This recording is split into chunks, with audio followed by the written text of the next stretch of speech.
கிறிஸ்துவுக்குள் அன்பானவர்களே, ஆண்டவரும் இரட்சகருமாகிய இயேசு கிறிஸ்துவின் நேற்றன்பு நாமத்தில் அன்பின் வாழ்த்துக்கள்.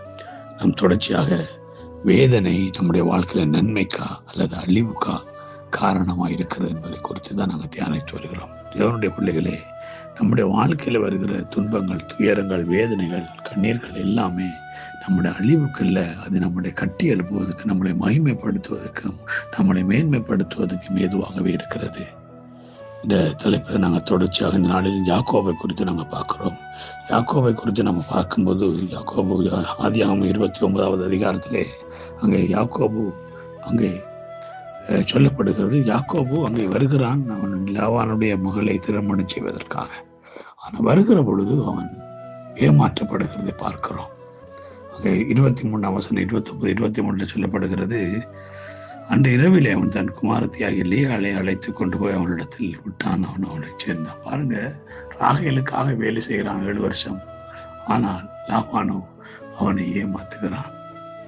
விடிய காலையில பார்க்கிறான், ராகேலுக்கு பதிலாக அவன் லேயாளை கட்டி வைத்திருக்கிறதை பார்த்து அவன் வேதனைப்படுகிறான். திரும்பவும் அவன் ஏமாற்றப்படுகிறான். இன்னும் ஒரு 7 வருஷம் ராகேலுக்காக வேலை செய்கிறான். 14 வருஷம் அங்கே பார்க்கிறோம். அங்கே ராகேலுக்காக அவன் வேதனைப்பட்டு கஷ்டப்படுகிறான். பிரியமான தேவனுடைய பிள்ளைகளே, முதலாவது அவனுடைய வாழ்க்கை அவனுக்கு ஏமாற்றம் அடைக்கிறது. அது நிமித்தம் யாக்கோபு நிறைந்த வேதனைப்படுகிறதை குறித்து நாங்கள் பார்க்கிறோம். அது மாத்திரமல்ல, அவனுடைய உழைப்பு, அவனுடைய சம்பளம் அங்கே முறைகேடாக ஏமாற்றப்படுகிறது. 31வது அதிகாரத்திலே வேதம் அழகா சொல்லி 7வது வசனத்தை நாங்கள் பார்ப்போமா இருந்தா அங்கே சொல்லப்படுகிற காரியத்தை பார்க்கிறோம். அங்கே லாபான் அவனை ஏமாற்றுகிறான். உங்கள் தகப்பன் என்னை வஞ்சித்து என் சம்பளத்தை 10 முறை மாற்றினான், ஆனாலும் அவன் எனக்கு தீங்கு செய்ய தேவன் அவனுக்கு இடம் கொடுக்கவில்லை. ஆமென். பாங்க பிரியமானவர்களே, அவனை 10 தடவை ஏமாத்துகிறான். சம்பளத்துல 10 தடவை ஏமாற்றுகிறான். அந்த இருந்த ஊழிலும் கர்த்தர் அவ்வளவு வேதனை. பாருங்க, மனைவிக்காக ஏமாற்றப்படுகிறான். அவருடைய சம்பளமே ஏமாற்றப்படுகிறது. மிகுந்த வேதனையோட, கவலையோட, கண்ணீரோட அங்கே யாக்கோபு நிற்கிறதை குறித்து நாங்கள் பார்க்கக்கூடியதாக இருக்கிறது. இந்த சூழ்நிலையில் தான் கிறிஸ்துவுக்குள் அன்பானவர்களே, ஆண்டவர் வாக்குத்தத்தத்தை நிறைவேற்றும்படியாய் அவனை அழைக்கிறார். 35வது அதிகாரத்தில் நாங்கள் பார்த்தோமா இருந்தா அங்கே சொல்லப்படுகிறது. 35வது அதிகாரத்தில் ஆண்டவர் அவனுக்கு தரிசனமாகி வாக்குத்தத்த பூமிக்கு அவனை கடந்து போகும்படி ஆண்டவர் அழைக்கிறார்.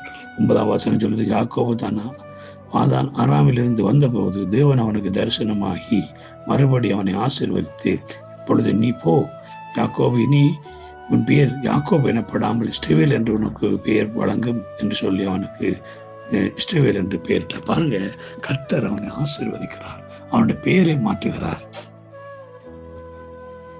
அவன் ஆபிரகாமை கொடுத்த ஆசீர்வாதங்கள் அவனுக்கு சுதந்திரிக்கும்படியான அதிகாரத்தை கொடுக்கிறார். அவன் அவ்வளவு வேதனைப்பட்டான். அவனுடைய வேதனைகள் அவனை அழிக்கவில்லை. அவனுடைய கஷ்டம் அவனை அழிக்கவில்லை. அவனுடைய கண்ணீர் அவனை அழிக்கவில்லை. அவன் பிரயாசங்கள் ஏமாற்றப்படும் போது அவன் அழிந்து போகல. அவன் மனைவிக்கு ஏமாற்றப்படும் பொழுது அவன் அழிந்து போகல. கர்த்தர் அவனோடு இருந்தார் வேதம் சொல்லுகிறது. இன்றைக்கு நம்முடைய வாழ்க்கையில அப்படிப்பட்ட சூழ்நிலை நாங்கள் ஏமாற்றப்பட்டு வேதனையோட, கவலையோட, கண்ணீரோடு நிற்கலாம். கிறிஸ்துவுக்குள் அன்பானவர்களே, கர்த்தர் உங்களை கைவிட மாட்டார். அவர் உன்னைக்கு சொன்னதை செய்யும் அளவும் அவர் உன்னை கைவிடுவதில்லை என்று அங்கே வாக்கு பண்ணியிருக்கிற ஆண்டவர் 28வது அதிகாரம் 15வது வசனத்தில் அங்கே அழகா சொல்லுறது, நான் உனக்கு சொன்னதை செய்யும் அளவும் உன்னை கைவிடுவதில்லை. அல்லேலூயா. நம்மளை குறித்த காரியத்தை கர்த்தர் நிறைவேற்றும் அளவும் எந்த வேதனை வந்தாலும் எல்லாவற்றையும் தாண்டி அவர்களை கைவிடாமல் உயர்த்துவார். கர்த்தர் நம்மளை ஒரு ஆசீர்வாதத்தை நடத்துவாராக. God bless you all.